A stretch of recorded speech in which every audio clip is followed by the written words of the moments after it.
হয়েছে, তৃণমূলীদের যা কিছু হয়েছে, কাজটা কম হয়েছে, দেখানোটা অনেক বেশি হয়েছে। তারই একটা কিন্তু জ্বলন্ত নিদর্শন এই সেবাশ্রয়। সেবাশ্রয়ে যে কোটি কোটি টাকা খরচ হয়েছে, সেবাশ্রয় কিন্তু তার নামেই চলেছে, এটা কিন্তু কোনো সরকারি প্রকল্প ছিল না।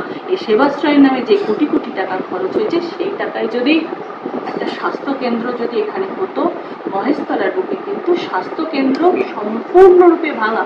এটা আমাদের এই যে পৌরসভা যে সদঞ্জাম ছিল, সেটাকেও কিন্তু বেসরকারিকরণ হয়ে গেছে। কোথাও কিন্তু একটা ভালো কিন্তু সরকারি হাসপাতাল কিন্তু মহেশতলার বুকে নেই, একেবারে শূন্য। এই সেবাশ্রয়ে দেখা না যদি থাকতো, তাহলে কিন্তু ওই টাকায় কিন্তু মানুষ চিকিৎসা করে বাঁচতে পারতো।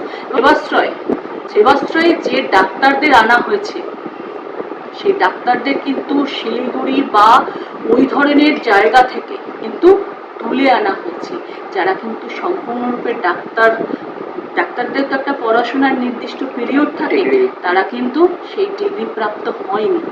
তাদেরকে কিন্তু পড়তে পড়তে জোর জুলুম করে কিন্তু তাদেরকে তুলে আনা হয়েছে এই সেবাশ্রয়ে। তাদেরকে কিন্তু নাকি থাকতেই হবে। আর তার জন্য আমরা দেখেছি সেবাশ্রয়ে যে চিকিৎসার জন্য যে ওষুধগুলো দেওয়া হচ্ছে, সেটা কিন্তু অনেক রকম ভুলভাল হচ্ছে।